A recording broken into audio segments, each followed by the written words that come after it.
Welcome everyone.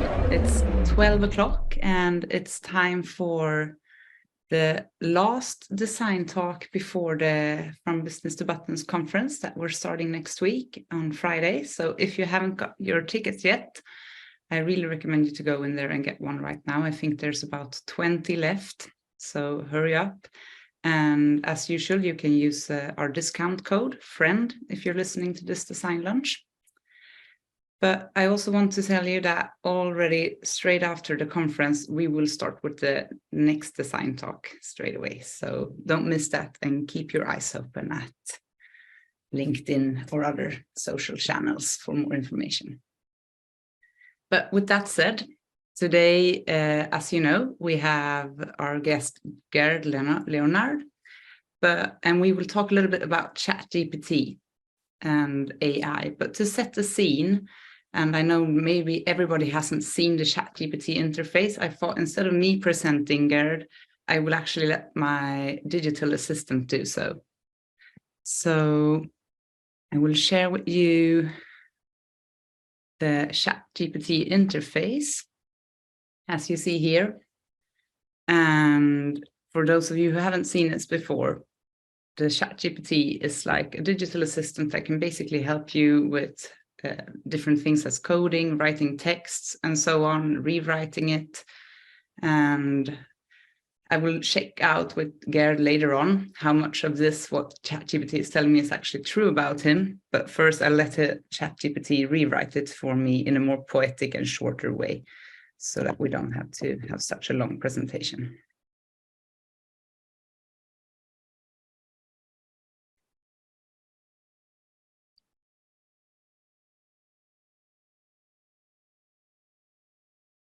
So let's start like this. Welcome to our design lunch, where minds entwine. Streaming from in-use, it's a pleasure to dine. Our guest needs no intro, a futurist at heart. Gerd Leonhard is here, ready to impart. With expertise in tech and a voice that's profound, he's advised Google and Sony and many renowned. On topics from AI to the future of work, his insights are vital for us all to perk. So let's get started and delve into the fray. Join me in welcoming Gerd on this beautiful day. So welcome, Gerd, with those words. How are you doing today? Okay, yeah, that's kind of interesting. You know, it's quite typical for the ChatGPT app, which I also use, of course. I have the pro version, but it's quite typical to conflate things like it did here. I did a lot of work for Google and for Sony and for Lufthansa and many others, but to say that I advised Google is a bit of a stretch. What's the typical difference? You know, I don't think Google needs my advice on these issues. And they have Ray Kurzweil. They have Ray Kurzweil, probably the most prominent futurist of all times. But you know, it's a typical thing that ChatGPT does, which is to kind of embellish, augment. Not totally wrong, but it can be totally wrong. Like sometimes you would ask it about, for example, if I am an expert on AI, which I'm definitely not, because I'm not a scientist. You know, I didn't write books about it. I understand a lot about it, but to be an expert would be like Max Tegmark, you know, the AI guy, or, you know, Sam Altman from OpenAI or so. And then it says, yeah, no, he's an expert, and here are some links to the work that he has published on scientific journals, right? It does say that, and then you go to the link and there's nothing there. It's made up, right? It's really, so I always say it's like the most, well, there's a joke actually we should use here. Some people say that ChatGPT is like economists, okay? They're always ready with an opinion, but seldom correct.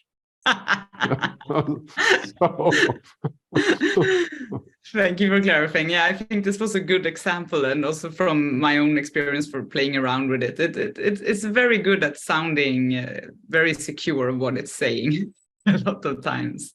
Well, you know, the interesting thing is, of course, it draws from a database that has been created by us, essentially. Yeah. So first of all, that database completely without any filter, it's just everything is shoveled into this, right? It's worse than Wikipedia because it really has everything shoveled, and Wikipedia is also sometimes very bad. And of course, it doesn't have any of the 365 languages of India, or, you know, the content is decidedly male, Western, white. Mm. You know? Yeah. And so all of these things it does, you know, it's not surprising that it comes up with things that's been called hallucination, you know, or embellishing things. And that's not necessarily a bad thing. You know, it's just that we look at this and we say, oh God, that's actually the truth, you know? And well, the truth is hard to define anyway, but it's a bit like Google Maps, where, you know, we use Google Maps and then we say, no, if you live in Copenhagen, you're not gonna you're going to ask questions on Google Maps. You can say, no, that's not, that can't be true. And I shouldn't go through the park at 2 a.m., you know, by foot too. Or in Google doesn't know all the little details here, and we tend to question it. But we don't do that so much with AI, because we think the AI should know better, you know, but it doesn't, right? Yeah. But you say you're not an expert on AI, but I know you know awful lot about these things. And before we just delve into this interesting topic, I would just like you to give you an opportunity to present yourself a little bit more truthfully than maybe ChatGPT did, because I know you're a futurist. This is a title that really tickles the imagination for me, at least, and makes me really curious. And could you just like give us a little bit of a background? What is it that you work with, and what is your expertise, would you say? Yeah, well, I've been doing the future work for almost 20 years. And before that, I was a tech entrepreneur in digital music. I wrote a book called The Future of Music in 2005, which kind of inspired Spotify in many ways, music like water, the concept. And before that, before I was in the tech business, I was a musician and producer. So I actually come from the music business as well. And basically my job is to go 5, 10, 15 years into the future and then come back with what I see there, which is mostly about imagination and intuition. It's not really about prediction. It's about the obvious. Most of the time, it's really the obvious. And then come back and help clients to understand, to get ready for that future. To start preparing, to develop the right strategy. In a way, you could say that the most fitting explanation is really a future therapist. It's like, you know, I see things that the client at the moment isn't seeing or doesn't want to see. And I bring that in. And, you know, it's kind of like, in many ways, it's very obvious, if you spend 90% of your time zooming out, you will learn things. Everybody will learn things. And then you can bring that learning back and change the way that you react today. For example, in the music business, I said in 2000 that music is moving to the cloud. And we're just going to click on a button and it'll be all there, 100 million songs. It wasn't hard to see. No, Napster, right? Remember Napster? It wasn't hard to see, but the record labels hated me for saying that, because it's against their corporate policy. Is to use technology for innovation.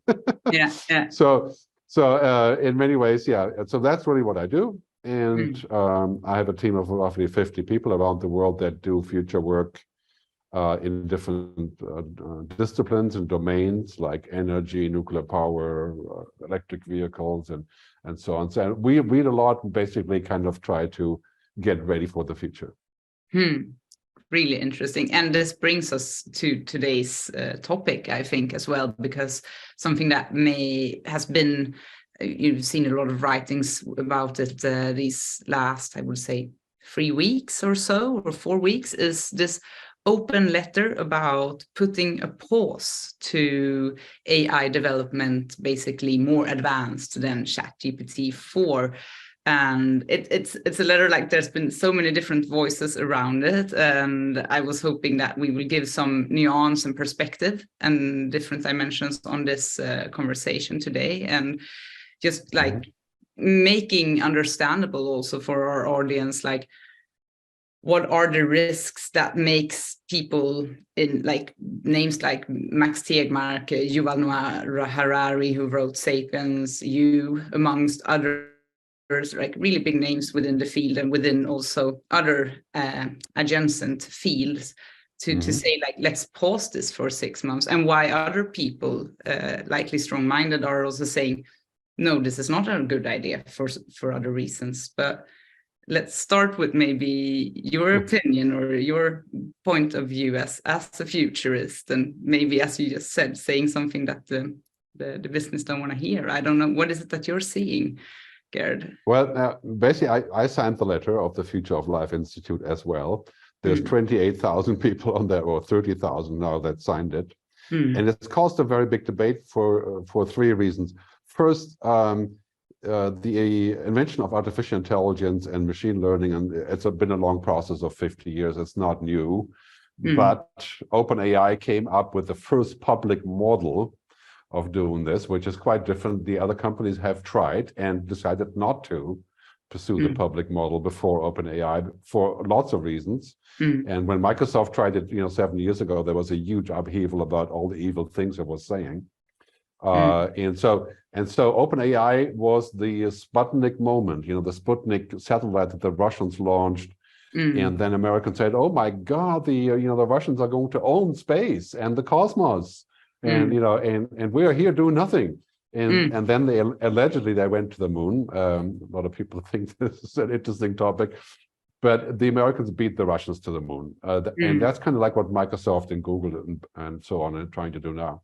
And so this was the outcome of a long conversation. And really what's happening is that Jeffrey Hinton, who was one of the founders of deep learning and machine learning, very smart guy, professor, of course, he left Google just last week because he said what's really happening is here that we're going into an arms race of whoever is first with general intelligence, AGI, right, is essentially going to own the world, parenthesis. And this is because an intelligence that is generally intelligent, not just writing code or giving answers, but kind of like a human, we are generally intelligent. We can transfer skills. And if we define intelligence as the way of changing your environment based on what you want, right, that will be a general intelligence that can do this. So he says if we're going towards that, we're talking about potential 10 times the value of GDP that we can affect with this tool. We can be 10 times as prosperous. So that's his analysis of general intelligence. And that would increase our output, our economic situation, and of course our power. And we're talking about roughly $13.5 quadrillion as potential value of AGI. And so this is the scariest part. First, there's a lot of money and power involved. There's military objectives involved in weapons, of course, weapon systems. So it's a power and money thing that has just gone completely crazy. So like OpenAI is now valued at what, $100 billion, their company, and they want to raise $100 billion in investment now, is what they just announced. So that's what's happening. The second thing that's happening is, as we're moving towards a general intelligence, we're going to use these tools to be essentially what I call IA, intelligent assistants. And that means we're going to use it everywhere where we can make people more efficient and faster and overall create more margin. For example, a paralegal or a sales center, a call center, driving a car, we could speed up the processes, and that is going to really have great impact on economics. So imagine if you're a lawyer, you can just give a command to say, write a non-disclosure agreement, research the latest intelligence on these buildings that I'm selling, or potential liability or whatever, right? This is all pretty, so that's happening. And the problem with that is that ChatGPT and large language models and generative AI that generates, images and stuff, is trained on a set of data that is basically not focused on the truth or on facts. It's not focused on balanced views. It's focused on getting an answer. It's focused on patterns and data and coherence. But we know that real life is not about data. Real life includes data, but logic alone is just totally insufficient. And we also know that these models tend to make up stuff because if you push them hard enough, they'll just fabricate the missing pieces, you know. Yeah. It's like a Google Maps thing. It's the same thing, right? And that is not a problem that can be fixed with more data. You know, it's a principal problem. So we have two issues here. Okay, first with the letter, we have two issues. One issue is that we are going to see this everywhere, like social media, and it will basically fabricate things and make things up, and some of it will be very good and accurate, but we don't know when. And there's absolutely no control on saying that this content is generated by AI or not. So you can have a news anchor on public television that is a robot voiced over with the ChatGPT, reading the news that they made up or that they thought was the most important, but there's no human factor whatsoever. So we could end up in a situation where we have the problems of social media, which is distortion, manipulation, truth, lying, deep fakes, times 1,000. Okay, first problem. Second problem, and this is why the letter is so important, we could generate a system that would eventually be connected to 5 billion people on their mobile phones. That's what we have today in high-speed internet. Basically, would have its fingers in all of the flow of information, kind of like what happens with Facebook, you know, where Facebook knows everything about you, much more than you would ever hope to share with anyone. And if you still use Facebook, I hope not. But I don't. Anyway, so that system would become so smart, and then there's supercomputing and the connectivity of everybody. So that system could end up being so intelligent in terms of understanding humans that it would become kind of super intelligent based on that alone. And that could lead to what Stuart Russell, one of the key AI professors and writers at UC Berkeley, he calls it misalignment, right? It's an alignment problem. So the AI would be misaligned with our targets. And imagine if you have a machine that has an IQ of 1 billion, that is connected to 5 billion users on their mobiles and handsets and, you know, wristwatches. It could be misaligned to interpret the world for us.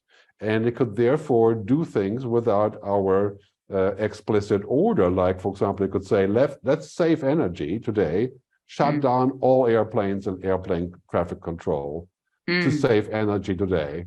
And 100,000 planes would crash from the sky. Yeah, and I think here is where I want to like jump in a little bit with to make this more comprehensible, because there's a part of this that I can definitely understand and align with, also like when it comes to the energy consumptions of these big language models, and I can see how that could kind of explode or how the models can get into the wrong hands. But then when we jump over to that last example, for me, and I think for a lot of other people, it almost becomes a little bit science fiction, like that the AI would get to the point of having such a power and such an agency by itself. I mean, because my direct experience with programming and neural networks and like the way I've worked with it, it's still something that is contained within it's a black box, but it's contained within a black box in a sense, like. And when you're talking about it now, I'm getting connotations to Her, you know, the film with Joaquin Phoenix and the AI that kind of takes over the world and jumps out of the computer. And let's put it this way. If a machine is going to become generally intelligent, much surpassing anything that any human can ever do, we will not be able to control it. Because that's the nature of intelligence. You know, the people that have more intelligence control the others that don't. That's why we are more intelligent than the chimpanzees. And you know, in a way, you could say the best thing we could hope for at that point, when it's basically everywhere, is that this AI would not develop an agenda. But the worst thing that could happen is that it doesn't need an agenda. We could just have a misunderstanding. Right? And like, you know, like I always say, halfway jokingly only, solve climate change. Okay, we say to the AI.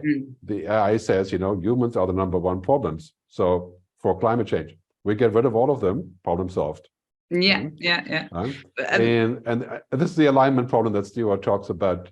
Well, not that it would have the means to do so today, but imagine if that AI was part of every network and every possible, it could manipulate us to fulfill that objective. Right? And the other thing is that's really scary. As many AI developers will tell you, we don't know what goes on inside of that system. It is a black box. We don't understand how it makes up stuff. We just know it makes them up well. Okay, so the more we feed into that system, the bigger the black box gets. And then we really don't know if A, we understand it, and B, if we can still control it. So that is the existential threat that would be upon us in 2030 or so, not now. But so no matter how you look at it, everything that's important to us, banking, financial, oil and gas, media, is regulated. But this is not. Right? And this has always been a problem. Social media is not regulated, and look what it has done. And it has created a toxic landscape that's the demise of democracy. Even though it does many good things too. You know? So the mission has to be to take the good things and make sure they can play out. For example, more efficiency, more time for myself, smarter doctors, better healthcare, AI development of pharma, and so on and so on. And at the same time, control the potential externalities, the side effects, the negative effects. But nobody will do that voluntarily unless there's something that says, you know, when you're doing this, you also need to look at the side effects. And this is not going to happen if we don't have guidelines, social contracts, regulation, supervision, a council, like I've been proposing. You know, because, you know, companies, huge international companies, especially Chinese companies too, they're going to look at, say, okay, I'm going to make 1 trillion if I do this. And if I go with the ethics thing, you know, put sand in the gearbox, I make 100 billion. And nobody's going to know if they do it or not. So that's just not going to work. I hear you.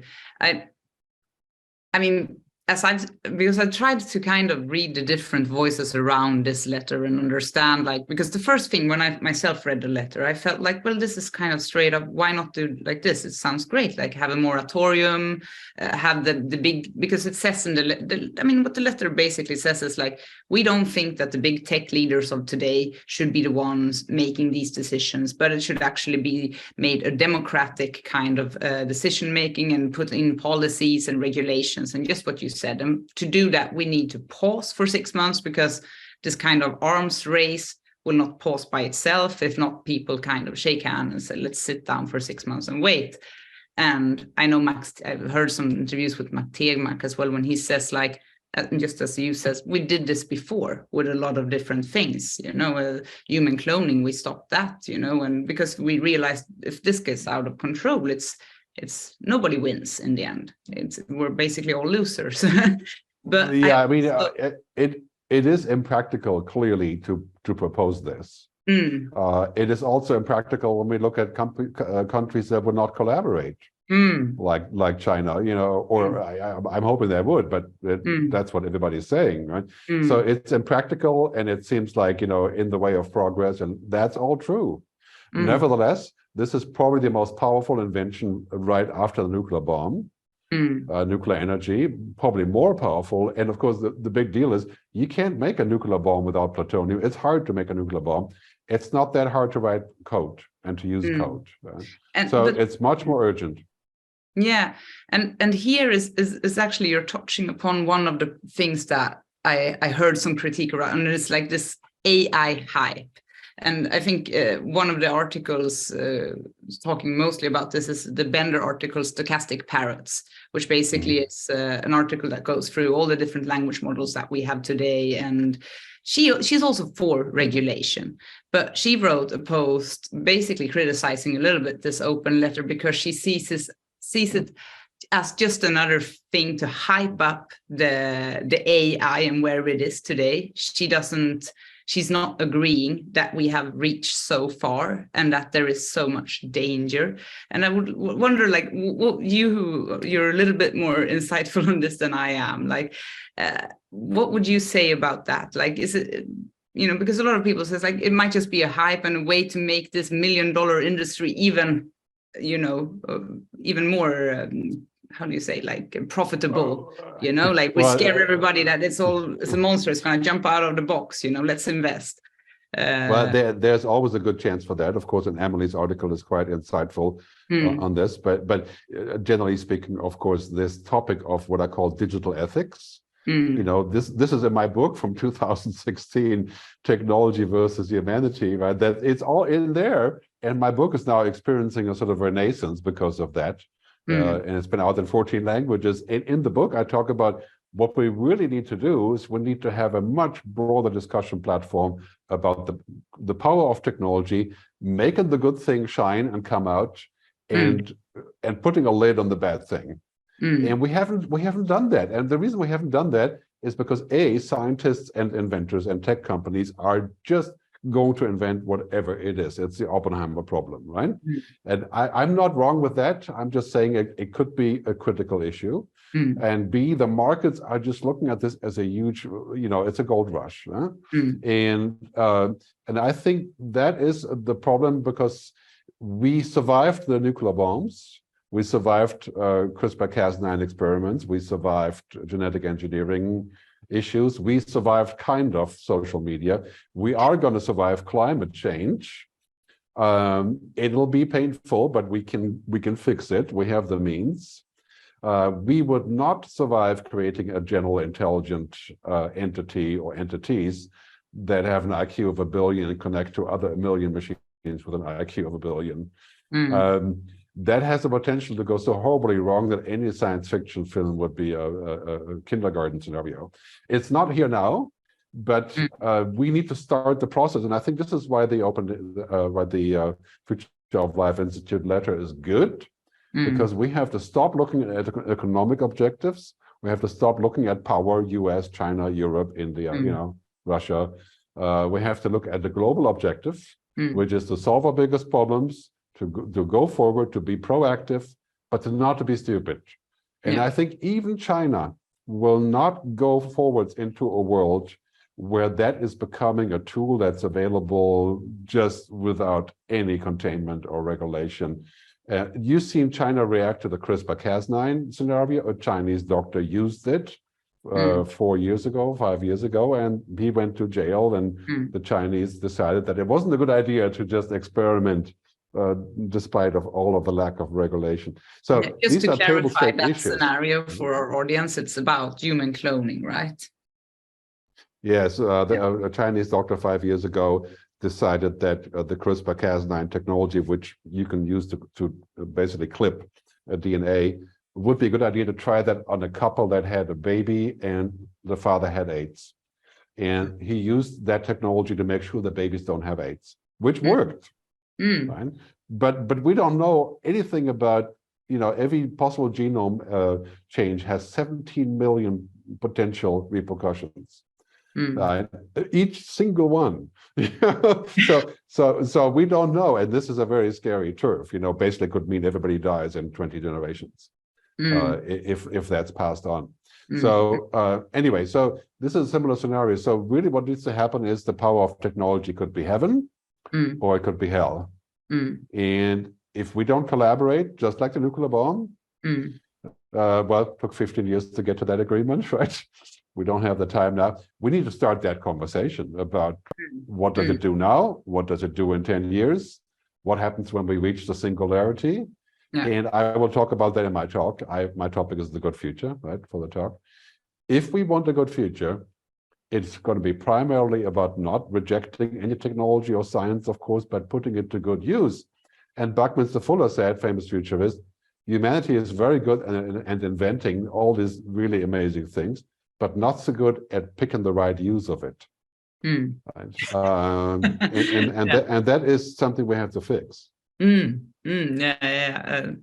a designer, I think it goes very well with our framework of, you know, like asking the why before just creating the what, basically.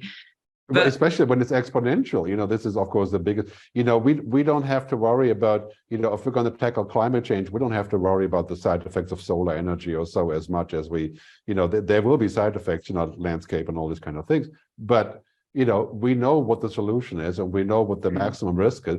But this is like nuclear fusion. Like here at CERN in Bern, you know, in Geneva, if you're going to invent nuclear fusion, they said they can do an experiment, and if it goes well, then we have it. If it goes bad, Switzerland is gone in a crater, right? And that's not the kind of risk we're prepared to take, you know. So we need to talk about, kind of carefully going forward into a world where we can balance all these things.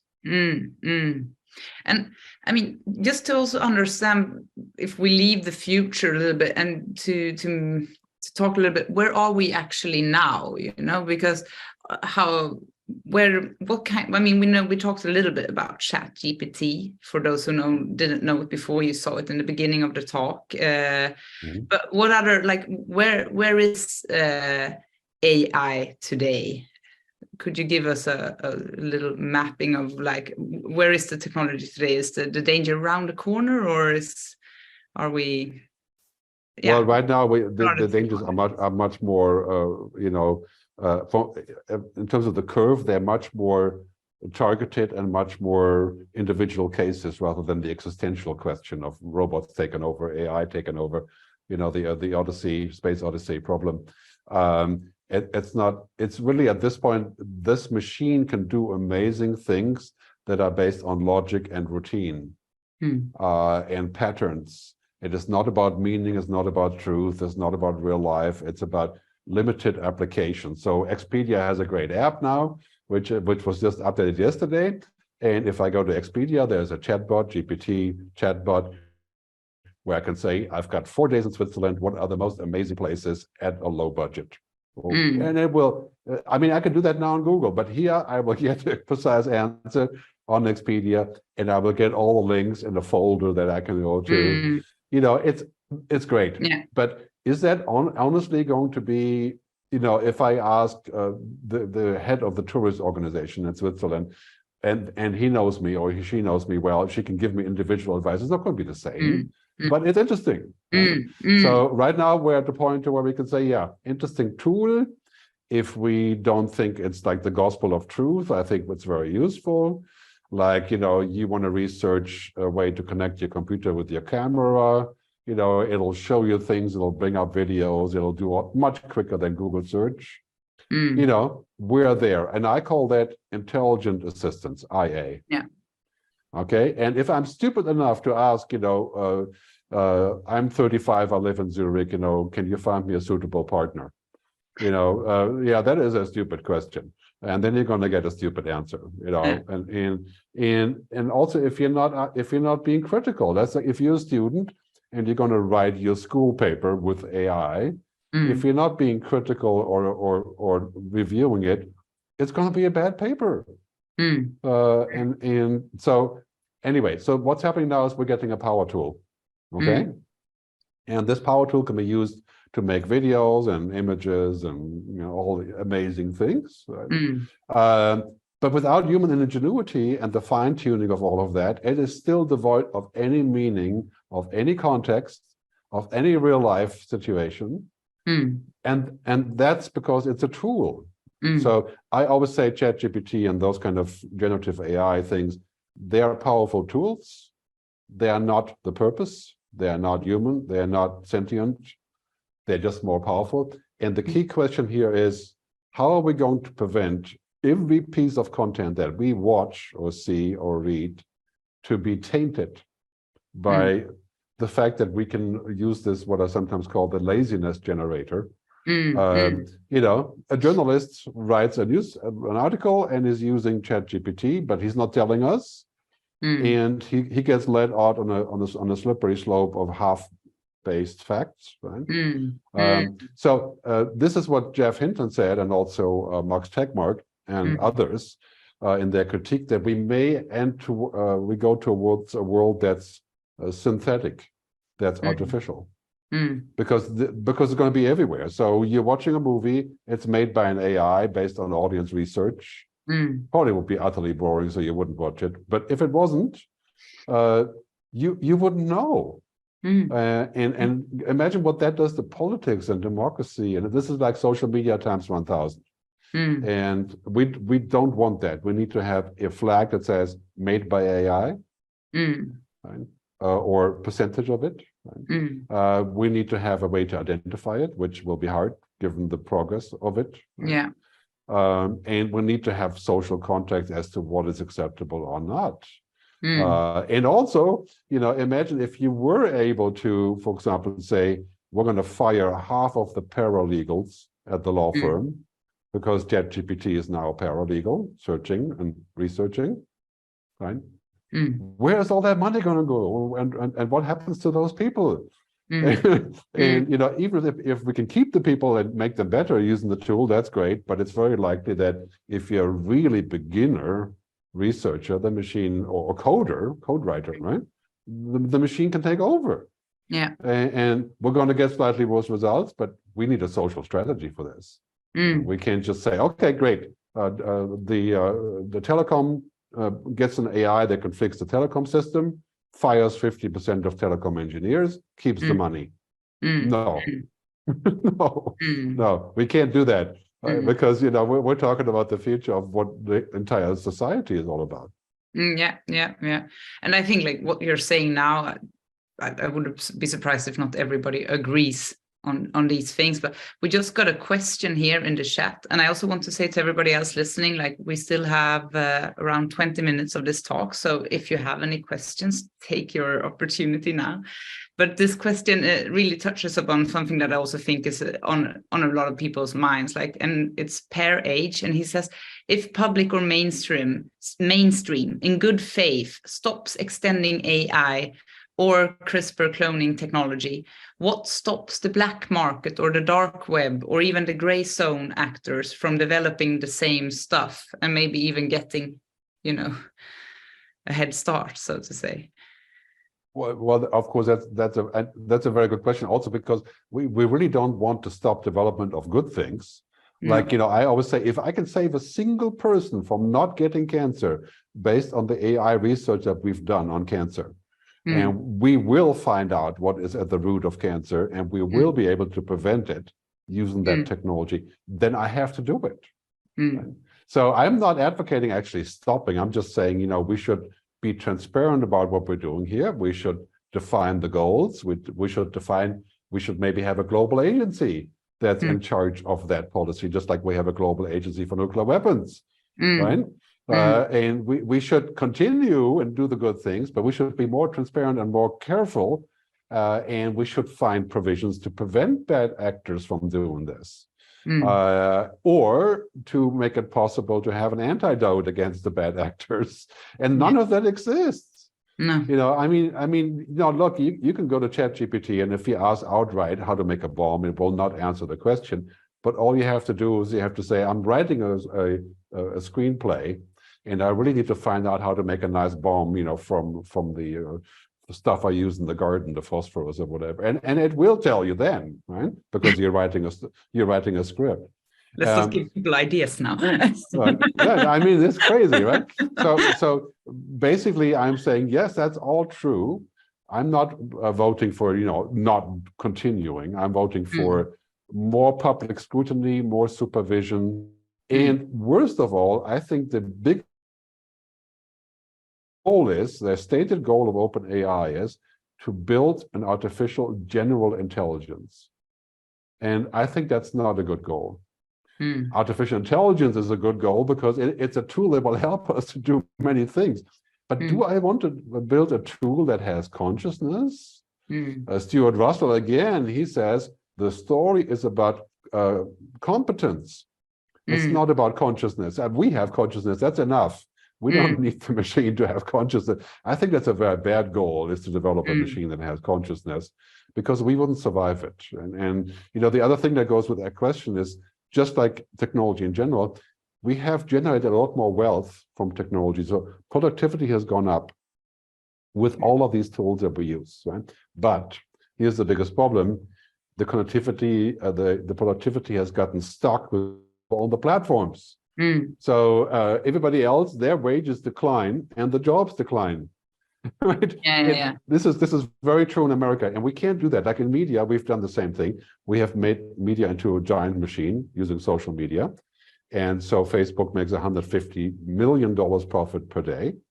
But that money doesn't go to the content people, the creators. No, it goes to the programmers. No, that is just not a good idea. If we're going to have a tenfold increase of GDP, the benefit to everybody.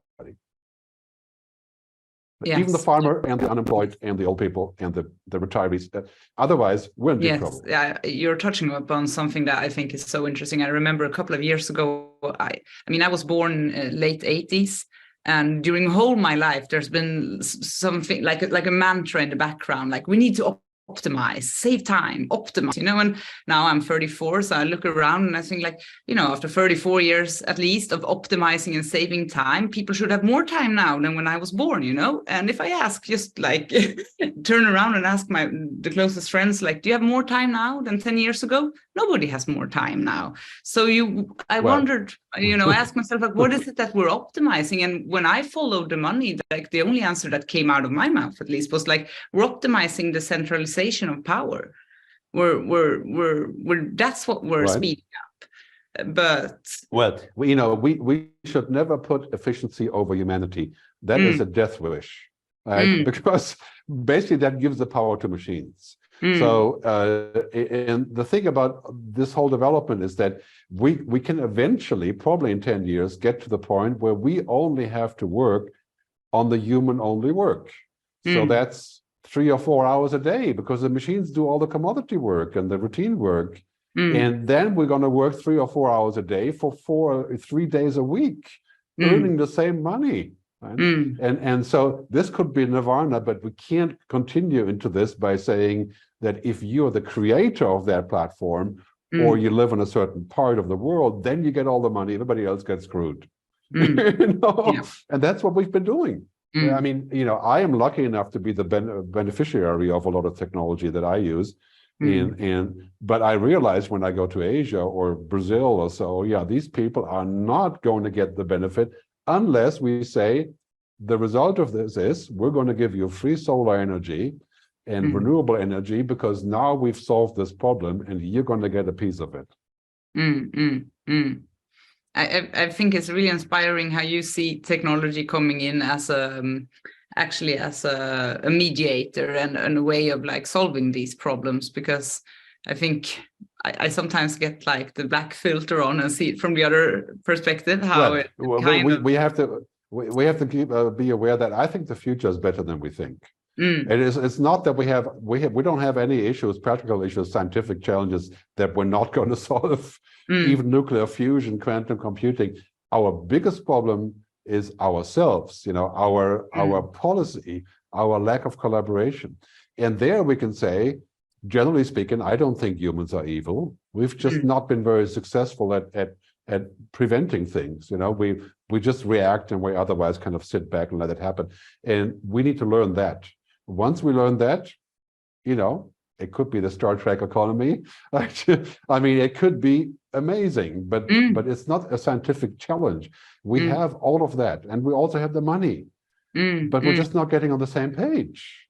And I think this is really what we need to do. Yeah. And I mean, as this is a design lunch, and for me, this just touches upon so much of the things that we're trying to do as a design company as well. Like our whole job as UX and service designers is really to come in with this kind of perspective of, stop for a while and just ask, what kind of result do we actually want to get to? Why are we doing this? And, backtrack from there. Whereas sometimes we joke and we say that the engineer perspective is a little bit on the other side, like, what can we do? Oh, we can put another button there. We can put another button there. We can have some special effects. But I think like it's also what I see a lot in society today, that there is a perspective change coming. I see more companies are actually embracing this kind of design process and starting. It's absolutely everywhere. And we need to get away from this concept of saying, well, if we can do something, we should definitely do it because it looks really interesting. Like it's like longevity. Okay, my kids are going to live to be 100 years old, average, unless something happens. The kids of their kids are going to be 120, and that's kind of the natural cutoff. But do we really want to design a world where people can live forever? The end of dying. Do we really want that? And why do we want that?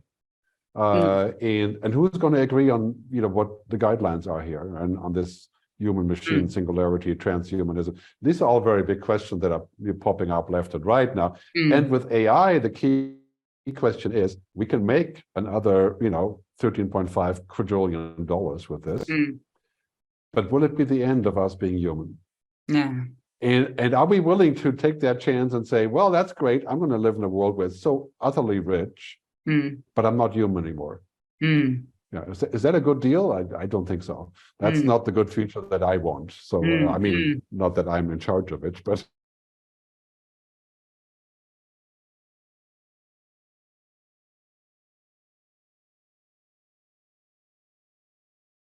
I ended up working with technology, maybe because, keep your friends close, but your enemies closer. I don't know. But AI has really become like an obsession in my mind, because it also forces us to make the big philosophical questions, and it actualizes them again, and it forces us to ask, like, now when we have an AI that can create great music, great art, great poetry, it's probably a better presenter than I am for this design talk, why should we at all do anything ourselves? And I think a lot of people start to realize, well, because of the joy of doing it, there's, brings the human factor up again, right? Yeah, the art thing is a very good example. So you can't afford a real DALL-E, but maybe you can spend 10,000 euros on a super nice print. You put it up in your living room, and it's amazing, and it inspires you. But the difference. You can't afford the 300 million for the real DALL-E. You can still have a pleasure from the unreal DALL-E. But of course, in your mind, there is a huge difference between the two, but the other one still works. So that is quite okay. But imagine you get to the point where, which is now a big topic, you can build a robot that can be your husband or your wife. And that robot will be fully functional and will speak in whatever, George Clooney voice, if you wish.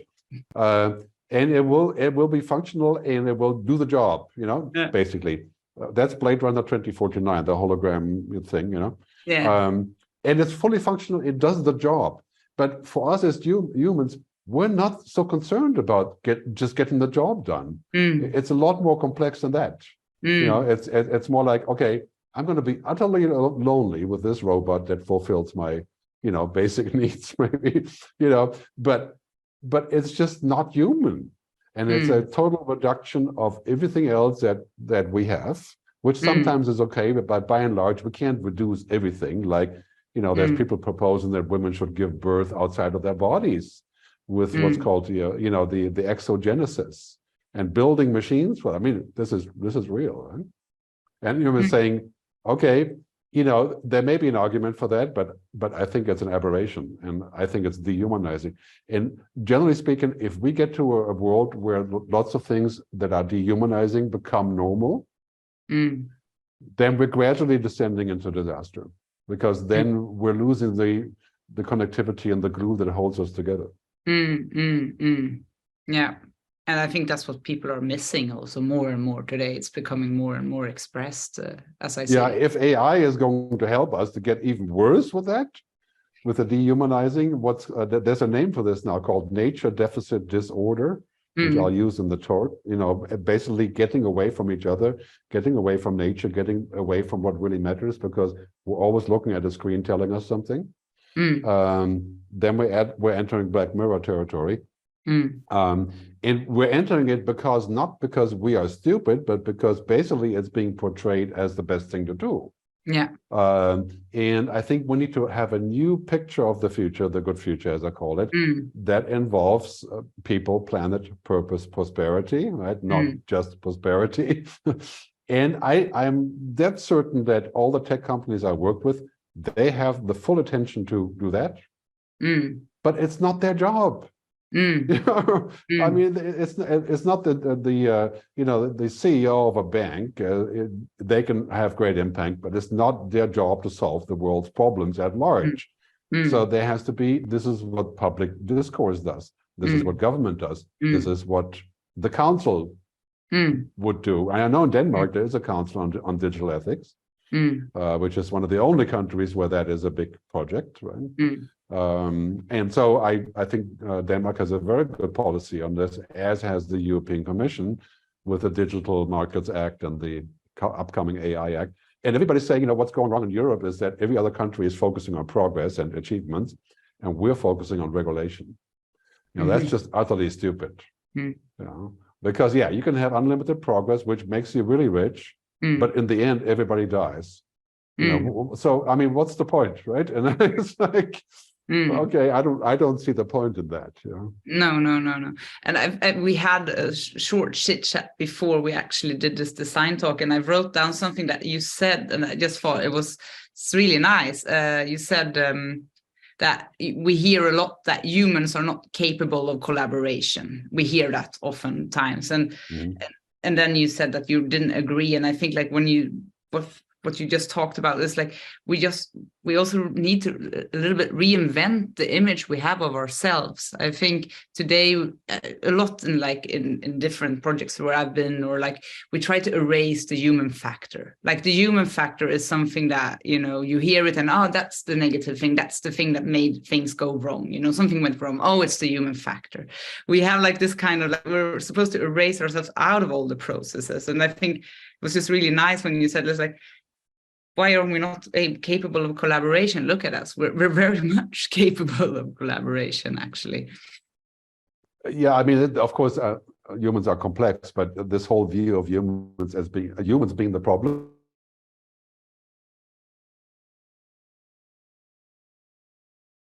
humans are the problem. It's ridiculous because, we create lots of problems, but our capacity to solve the problems is exploding because of human ingenuity. Now, what we need is to get on the same page and improve our ethics and our values, our wisdom, and it's not an inherent human flaw. So some people are saying, we shouldn't have politicians because the AI could make those decisions and carry out the necessary action that Parliament carries out. I mean, this is just so utterly stupid. It doesn't even merit talking about it, because what the AI would create is a cut-down version of reality that's like 3% of what we want.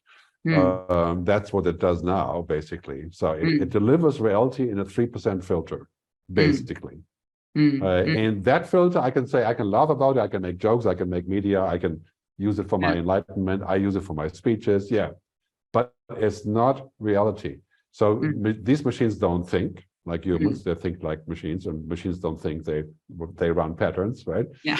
They don't understand really that a computer talks about my face, face recognition, for example, does not know what a face is and what it means when I use it. Just can look at the numbers behind the face, right? So the machines have this cut down version of reality that is at best a wireframe model, a parrot model, basically, right? And can be very useful, but it is not how we work. And so right now we don't have this issue of the machines taken over like this because they're not capable of that. But once we invent quantum computing and nuclear fusion, and we have 10 billion people on the internet, and we have no regulation on how that works, then it becomes an issue around 2030. Thank you so much, Gerd, for putting light on all these really important topics. We're running out of time, but I just would like you to just tell us a little bit. You're coming to Stockholm next week on Friday, so we will have the opportunity to meet you in real person for the people who are there. What will you talk about at the From Business to Buttons conference this year? Well, my main topic is designing the good future. And I'm going to make an argument why the future can be good and all the good things that are happening.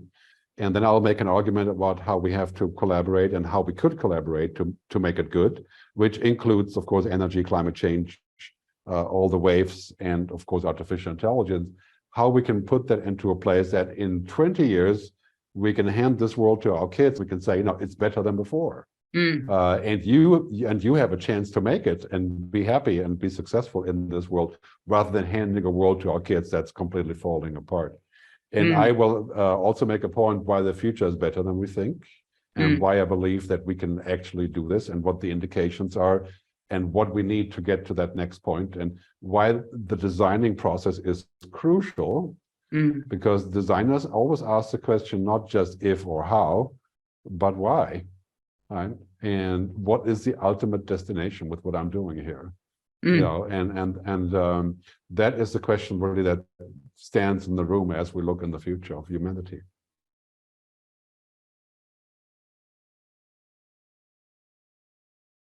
of you, what channel where do we follow you? Where do we find, do you have a blog? Well, I'm not I think sure. that, For those who if you won't look at my my website, my name is Gerd, Gerd. So if you look for futuristgerd, right, Yeah. Gerd in Danish and German, you'll find lots of stuff. My website is futuristgerd.com. But be sure to watch the movie The Good Future. Is thegoodfuturefilm.com. It's a film I made 2 years ago. And other more scary scenarios called Twice Upon a Time. That's my film from this year called Twice Upon a Time.tv. All of that stuff is on YouTube. So basically I have 1,000 or so films and videos on YouTube. And the channel is gerdtube.com. So Gerd tube. It's a shortcut to YouTube. Yeah. But you can watch, if you start now, you can probably watch like 2% until next Friday. Okay, fantastic. I definitely will. And I think a lot of our listeners as well. I know people have meetings at 1:00 and so far we have no more questions, just people that are excited to meet you next week at From Business to Buttons. So if you don't want to add something more, Gerd, I will say... I just want to say a final thing. You know, it's so important, I think, that we go into the future not based on fear. And many things that we're looking at can be fearful, especially with AI. But we need to put aside the fear and just keep a little bit of it over there. You know, generally we need to get excited about this and then ask the question how we can make it happen in the best possible way, rather than saying, you know, here's all the bad people, here's all the war, and you know, all the fear scenarios. And in the last couple of months, we've had a lot of fear stacking up, climate change, Ukraine, Russia, and stuff. We need to take a step back from this fear and stop watching all the movies about how the future will just kill us, you know, all the Hollywood, Netflix stuff. So we need to have a much better view of the future. Yeah, I couldn't agree more. I couldn't agree more. And I think a lot of people listening to this talk actually are the ones that are, you know, capable of also creating and crafting those positive stories that we need in order to imagining and reimagining the future to be something more beautiful. Good. Thank you so much. And see you next week, Gerd. And thank you for everybody tuning in and listening. Thank you.